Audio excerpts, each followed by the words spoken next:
Hi everyone, Agnes here, and welcome to another interview. Today it's with Elaine Denton. Hello, Elaine. Hello, Agnes. Nice to be here. Thank you for inviting me on. Oh, I'm really excited to talk to you because, as we said prior to hitting the record button, that self-love is such a massive and important topic. And that's how I found you. I Googled self-love podcasts in the UK, and you came up. And I love that this is really important to you. My viewers are used to this topic because I talk about it a lot as well. But we're going to have a discussion about important and most relevant parts of self-love. And we're going to branch into two topics: money and relationships. And obviously, self-love sits underneath that very nicely. So you help people to love themselves, to move away from anxiety, self-sabotage, and negatively impacting their relationships. And you really promote self-acceptance, trust, changing your beliefs, and confidence. So how about we start with the self-love topic first, and then we'll move on to the other two topics after that. Yeah, sounds incredible. So what do you think is really important about self-love, and where do you see people get stuck? Okay, so through working as a coach and now as a therapist, what I see a lot of and hear a lot of is the negative thoughts and feelings that people have about themselves. That's usually the first point where people say, I don't have a positive relationship with myself. And a lot of people think that that is the only thing that it affects. It's like, oh, this is how I talk to myself, and this is how I feel, this is how I behave. But it actually underpins everything. So having a really positive relationship to yourself and having positive regard for yourself is the foundation of creating anything, whether it be a business, whether it be a relationship, whatever it is. Self-love is the foundation, and wherever we go, we are. So whether we're in a relationship with a person, whether we're in a relationship with money, whether we're in a relationship full stop, we're there. And if we can understand ourselves and accept ourselves within that positivity and understand our true value and represent ourselves in everything we do, we're going to get that reflected back in what we're accepting. So this kind of word and theme of manifestation, I started to use the word allow. It's what you're allowing in or not allowing in. And when you come from a place of knowing your worth and loving yourself just as you are, and making those changes to better yourself in a healthy way, when you can do that, what you do is you allow better things in and you don't allow the other things. And that's where the manifestation starts to work, because you allow more great things in, because you go, oh yeah, I'm worthy of this, I deserve this. It all then matches. It's like a frequency. So if self-love is a frequency, we dial into ourselves and we have that positive regard. That's what we put out, and that's what we then align more to. And that's why I think it's so important to focus in on that first, because it creates everything else. I totally agree. Now, just so people know, I mean, we're going to be talking about other topics, but just so people know, because you mentioned that you do psychotherapy, I also noticed that you have got the Self-Love podcast, which I will put a link to down below for people at the end of this interview. And you also touched on coaching and wellness. So are you, with all your clients and everyone that you deal with, are you working on self-love no matter what kind of therapies you're using with someone? So that's really interesting, actually. I started off as a yoga teacher, and my kind of that was a lie. I started off working in a corporate environment, and then I became a yoga teacher because I wanted to help people help themselves, and that's what initially helped me. Yoga, meditation, brilliant. But I found it didn't go deep enough for me, and it didn't go deep enough for my clients. Then I became a coach. Then I became a therapist, and I've been training for a long time to be able to dive a little bit deeper. And self-love is the theme of my podcast that was started in 2020. We kind of all know what happened in 2020. And it was a bit of a passion project. I was at home. I wasn't teaching yoga because I wasn't able to go anywhere like everybody else. And I used the subject of self-love because that's what kept coming up with my clients. I don't have a positive relationship with myself. And then as I started coaching people, this kept coming up as a theme. So it wasn't really me that selected the theme. It was my clients that led me to the theme. So now as I work as a therapist, whilst I might work with things directly like anxiety or OCD or PTSD and trauma, all of those things will have an impact on people's sense of self. So the way I always paint it, our cycle of reality is our experiences and our beliefs shape our thoughts, our feelings, and all those things together shape our behaviors and how we show up in the world. If we have all of those wounded parts of ourselves that we can't quite accept or understand, that's the viewpoint we're going to have on the world. So if we do have a part of us that is anxious and acts out on our behalf, it's going to be really difficult to have a positive relationship with yourself because that anxiety is going to block it. It's also then going to block things externally for you as well. Yeah. So whether people come to me with something very specific or the broader topic of self-love, which might be also attachment styles and all of those things. Yeah. Everything always comes back to what is your personal experience and what do you understand about yourself within that? And that becomes then the basis of how is your relationship with yourself? And then it all progresses from there. Yeah. The majority of people, even if I've worked with directly with anxiety, once the anxiety starts to dissipate and they have more regulated emotional systems, their relationship with themselves completely changes. And that's the beauty of it. Whether they come to me directly through self-love or whether it's something different, it all connects back into relationship to self. Yeah.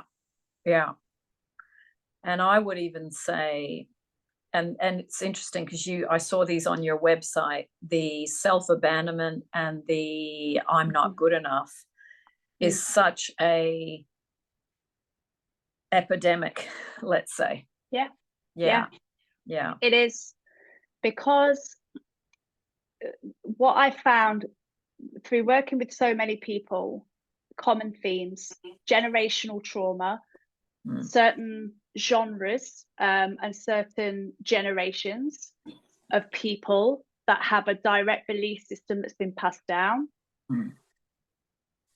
Fundamentally, the post-war generations have become quite outwardly successful and materialistic. So there's been a very big shift on what matters. So rather than it be community and family, it's now about how do you look, what are you earning, where are you living. So already there's a societal belief that we're born into that we're not enough and we have to want more and be more and do more to get there. But burnout is a badge of honor that people wear. Like, I'm working all these hours and I'm trying to be as successful as I can. And when we start to understand that actually that's a global thing, but also there's all of these intricate kind of things that we're passed down in our own family, dependent on our mum, our dad, or even if they're not there, that creates a belief system. So there's so many things that we're now contending with in this world now, which is why it's so huge, because we can't kind of escape it. Even if we're born into the most secure family environment, we then go to school and we're told we have to be more and do more. And then that just continues wherever we go. So I Yes. completely agree. Yeah. Yeah. I think this also, the looking for and needing external reassurance, you know, is such another big epidemic, in my opinion, especially with the, you know, internet, now social media, that has occurred. I mean, we were born before it, and we are now post these things. So we've got both sides of the coin. But I do think that self-love has deteriorated due to these things, and it takes more effort to pull away from these things and then to really look at, okay, because it's all this comparison stuff, whether it's about looks, like you said, or money, or being successful, or this or that. It just brings up the I'm not good enough. It just cranks that right up for a lot of people. So I think, you know, the work on the self-love is the most important. I think it sits under romantic relationships, non-romantic relationships, money, dream job, doing something that you're satisfied with. If you get the self-love and the foundation right, then it can really have an impact on all of those topics for the better. And like you said, it's all a mirror. What you're living is all a mirror in regards to what you've got going on within. And you also mentioned, I saw on your website, boundaries, which I think is really under talked about and probably underused, especially with women. I mean, my channel's 85% women between the ages of 25 and 44. So can you talk a little bit about self-love and boundaries? Yeah. So boundaries connects in with our self-worth and our story of self-abandonment. So if we're talking about self-abandonment, we will look to abandon our wants, desires, and needs for the sake of other people, in terms of, if I do that, I will fit in. So rather than do what I want to do, or say yes or say no, if I do what they want to do, I'm going to fit in, which means I'm loved, I'm accepted. And that's my core goal in life. Because if that's been missing when you were younger, you weren't accepted, you didn't fit in, there will be a hole and a gap there, and you won't trust that you can just be yourself and be liked. So you'll do all of the things you can to be loved and liked and fit in and safe, essentially. Yeah.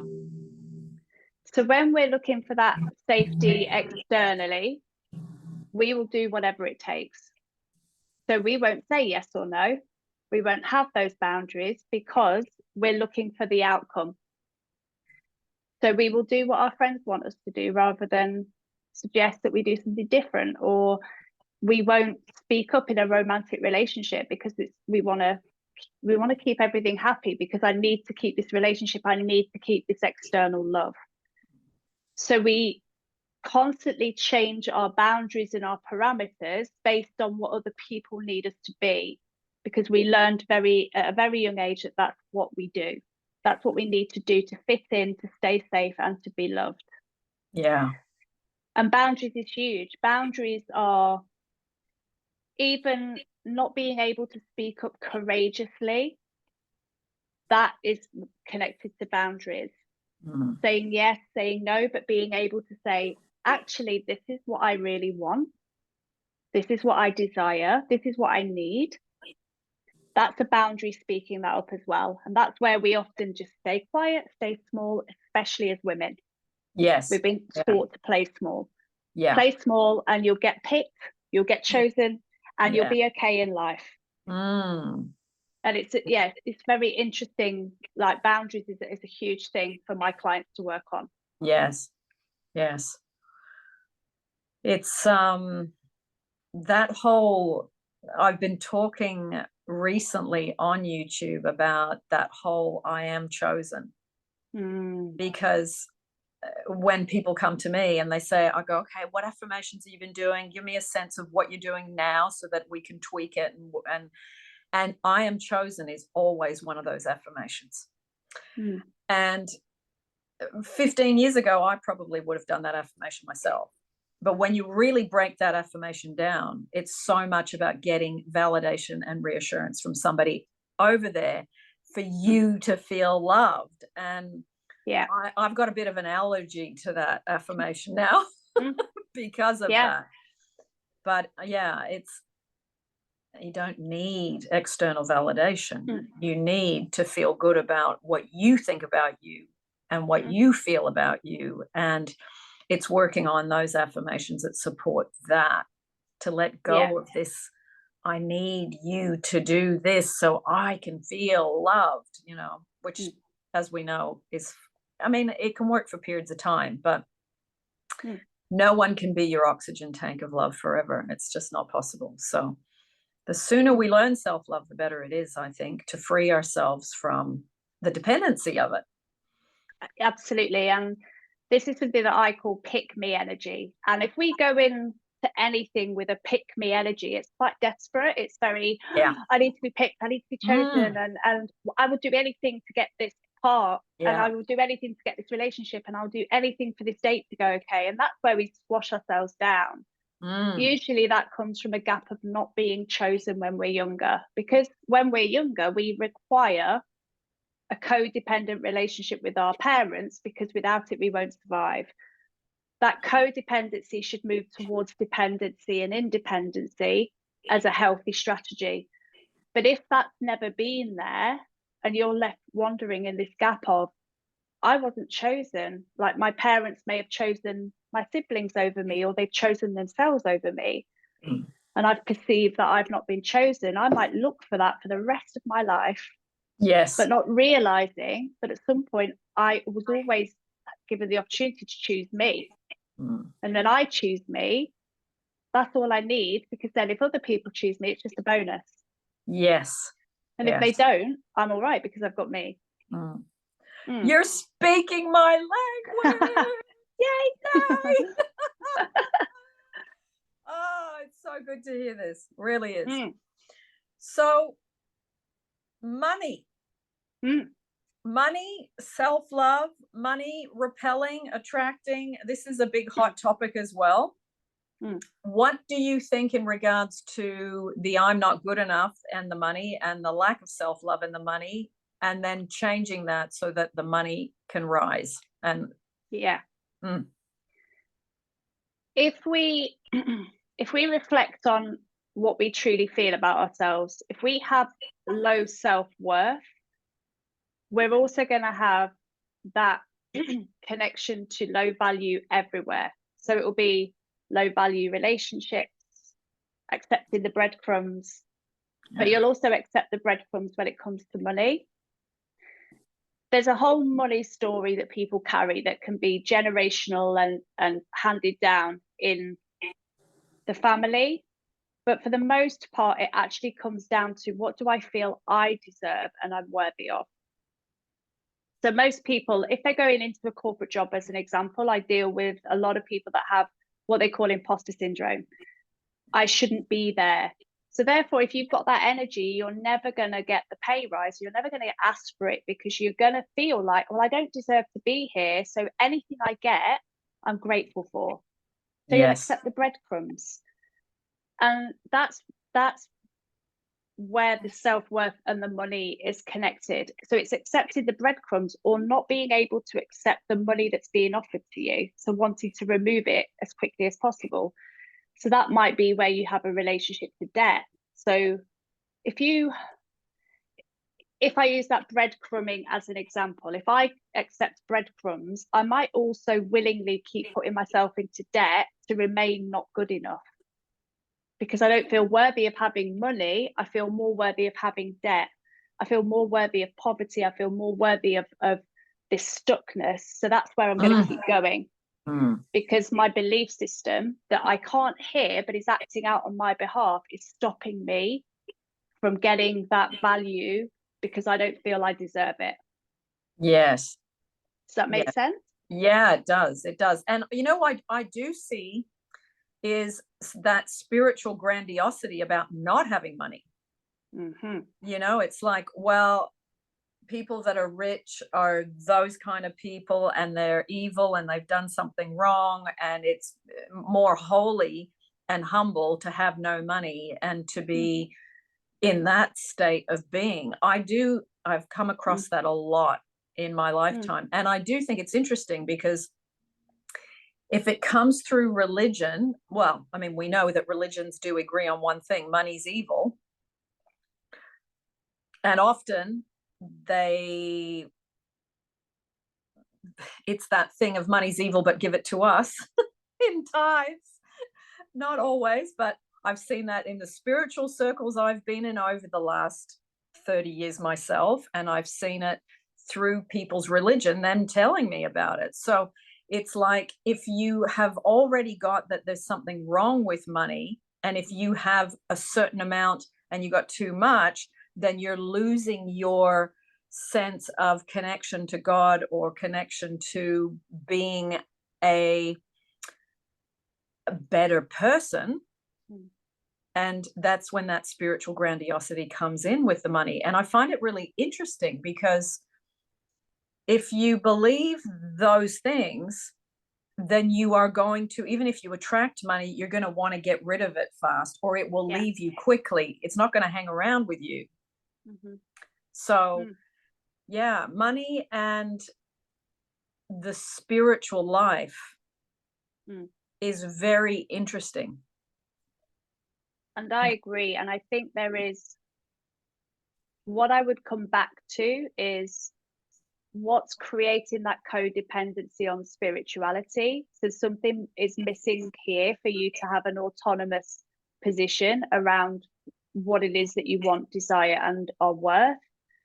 And when we inhabit belief systems that take over our whole being, that's almost a point of surrender and self-abandonment in many ways, because you are solely relying on that belief system to create the belief system that you have. And there is no right or wrong. People have choices in what they want to do. It is more around for me, it's the codependency on that belief system, and not having your own belief system in place around money and what it is that you're worth. And then when you look into, as you say, a lot of the global belief systems around money, whether it be in spiritual circles or any other circle, can be religion as well, there seems to always be somebody benefiting from somebody else's lack. Yes. And that's what I would always want to do if someone's quite closed-minded, which means I have this belief system and that is where I'm sticking. It's like, can you open your mind to see what other things may be going on here, and what may be going on within yourself for you to keep that belief alive? Yes. And I think it's good when you get to a certain point, whatever age that is, to question your country, your culture, your family, your religion's beliefs, and say, hey, do I really find that those really work for me now? So it's questioning what you've learned, and not just being on automatic pilot and just saying, well, that's the way that it is. Well, it's not. It's the way that it is because you've taken it on and accepted and have decided to live by that. But it doesn't necessarily mean, in my culture, I'm half French, half Italian, and lived in Australia for 30 years. And there is many beliefs in my culture that I, especially around, and this brings us to the second topic, that in the French Italian culture, infidelity is like just having what it is you're having for lunch. So it's accepted, it's a part of the culture. I don't agree with it. I don't want that part of my culture, and I will not engage in that, because that's just not, that's something that I completely do not believe in.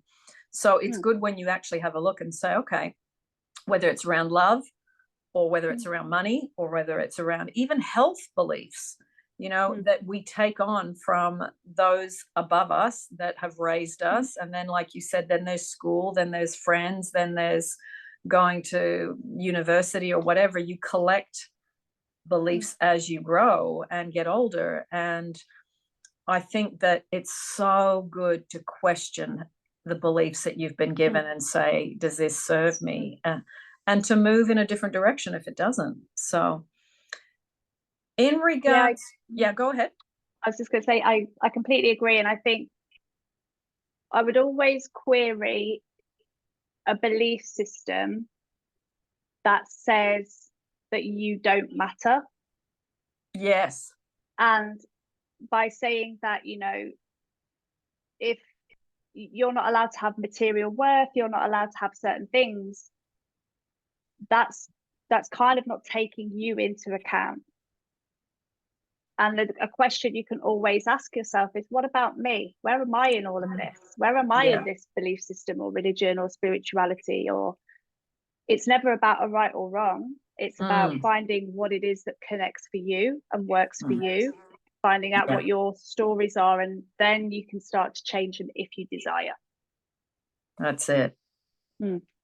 Exactly right. And that is the most freeing thing over the years, isn't it? Oh, it's so great to just let go of the ones that you think, hang on a minute, why is my culture or my family believe this? I don't have to believe that anymore. So now, romantic relationships, this is a huge topic on my channel, and especially people that would like to go back to manifest an ex, a specific person, and then, you know, that tying in with lack of self-love and self-love as they work through their stuff around it. What do you think about self-love in regards to the whole being connected to another person and having that relationship? Because I see that the relationship becomes way more important than the self-love. And that's what gets people into trouble. And that's what brings them into coaching, counseling, therapy. That pain threshold is so unbearable for so many people. That is something that really needs to be looked at. So what are your thoughts about, the relationships and self-love? So if we look at, so Abraham Maslow created Maslow's hierarchy of needs, which is just the basic pyramid of human needs. So it's a really good start point to look at. Actually, in that triangle, in that pyramid, is love and belonging. And it talks a lot about community, about how we want to belong, and how important it is. And it's true, we do have love and belonging needs as humans. Where that can get dysregulated or dysfunctional is when our relationship to ourselves and our caregivers is disrupted. So we then don't understand that need as a secure foundation. It becomes about creating something else. So if I'm in a relationship, I will love myself. If I'm in a relationship, I will be enough. If I will accept anything as a relationship just to be in a relationship, we may look at codependency, which is I'm only okay if I have this person. I'm only okay if they tell me these things. So if we look at attachment style, secure attachment style would be I'm okay as I am. I'm okay on my own. I'm okay with a partner. Everything is okay. Secure, safe, grounded. Avoidant, anxious, or a combination of the two means there's going to be a gap somewhere. And that's what you will look through, that lens of the gap, the desperation. I need a relationship at any cost. I need to have the breadcrumbs. That will be enough for me. And you will allow and accept whatever it is you think that love is, or what you think the gap is. If you create that really secure relationship within yourself, the external love becomes great. It becomes a bonus. You won't need that thing to survive. Yes. You will want that thing to thrive instead. Yeah. So it changes the lens of how you look at a relationship. If I go into a relationship, I'm happy, I'm secure, I'm grounded, I'm content, I've built up a great life for myself, I have great friends, and I don't feel that there is a need or a gap, but this person might add something amazing into my life. I don't need to accept the bad behaviors or the things that they are or aren't giving me, because I'm so secure within myself. It's not that I don't desire a relationship, and it's not on some level that we don't need that, but what we accept in is very, very different. Yes.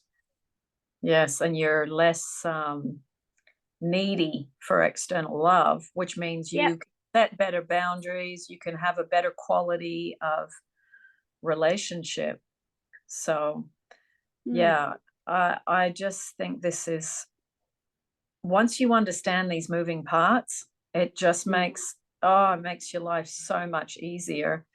Did you, Elaine, can I ask you, did you come to this work because of your personal experience, or you were just interested in this topic? No, it was all personal experience. So I went into I've had a period of what I would say were disastrous relationships.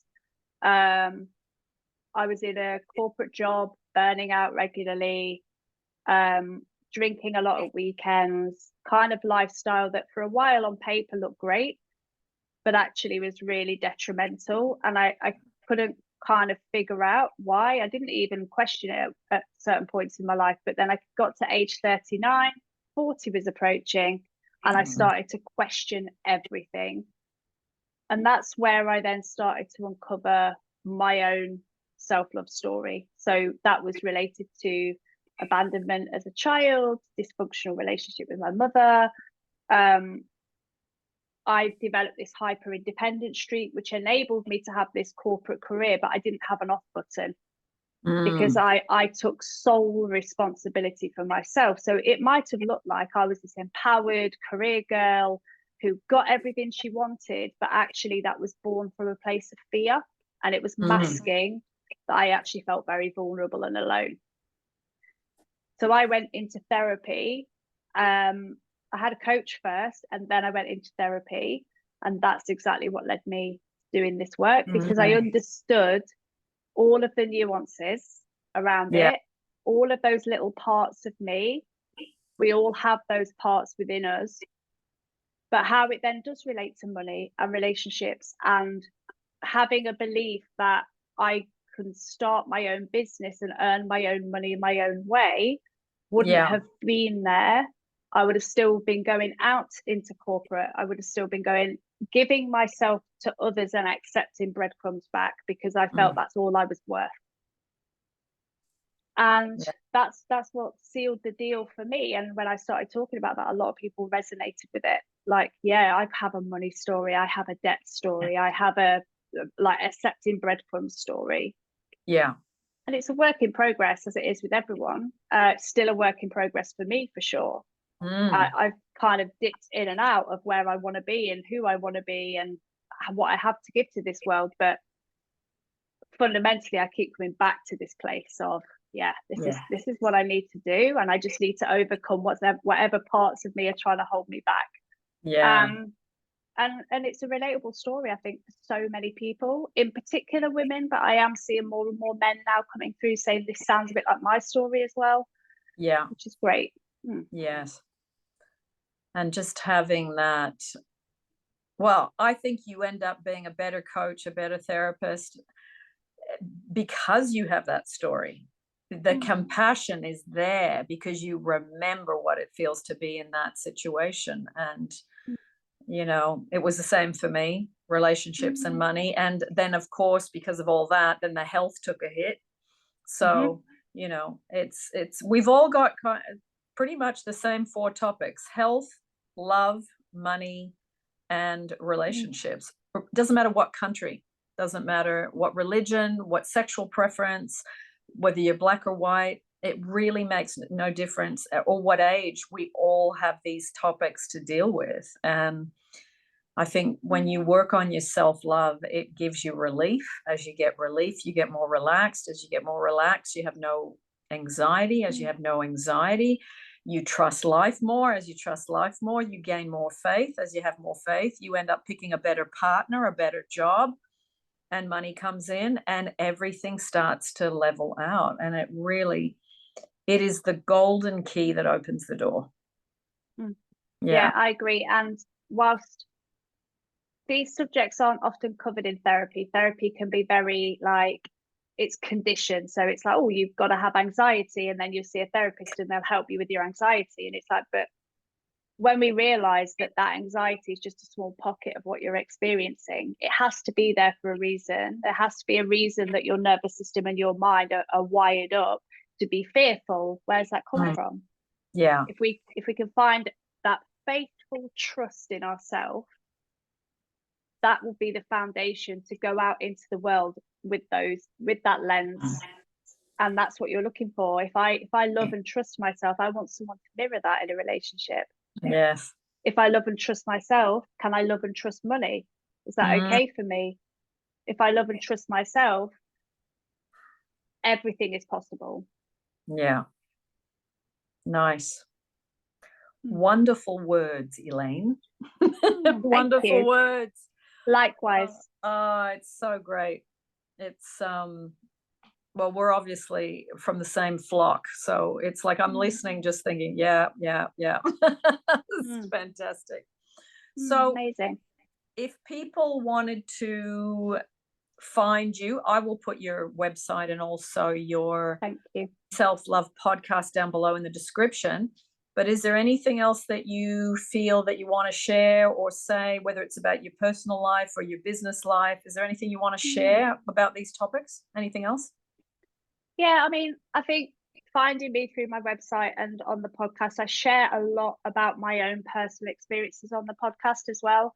It was born from that. So there's a lot of the old episodes relate to me personally. I do share my story a lot on that platform, which I love, and it relates to people. I think for me, it is just to become curious and see. Don't be afraid of like coaching or therapy. Therapy can sometimes just take you in a slightly different route to coaching. Both have their place, and find what works for you. Find the support that you need. If you have those deeper wounded parts, a therapist is going to be able to hold that safe space for you. And that's what we're there for. That's what I'm there for. But yeah, the only thing I would say is just become curious. Open your mind to what might be different. Yes. Because whether it's coaching or therapy or counseling, all of those, we're in the relief business. We're there to give you relief from whatever you've got going on. So, and remembering that we are people too who have a story, and our story, it's so interesting because you often attract clients that match a lot of parts of your own story. Yeah, absolutely. And that's the wonderful magnet. That's the wonderful magnet at work. So thank you so much, Elaine. My absolute pleasure. I was just really, really happy to have you on. And I love that self-love is so important to you too. Because like you said, you bang on about it. I bang on about it a lot as well. And doesn't matter whether you're in your teens, 20s, all the way up to 70s or 80s. Self-love is relevant in any decade. So thank you very much. Do you want to say bye to everyone? And then I will, and we can say bye in private. Yeah, amazing. Oh, thank you so much for having me. And thank you to anybody that's watching this. Already you have curiosity there, so just build on that. And yeah, I really appreciate you allowing me this time and space. So thank you so much. Thank you, Elaine. Thanks everyone for joining us. And I will put all the links down below for you so you can go and check it out. Lots of love. And as always, I'll see you in the next YouTube.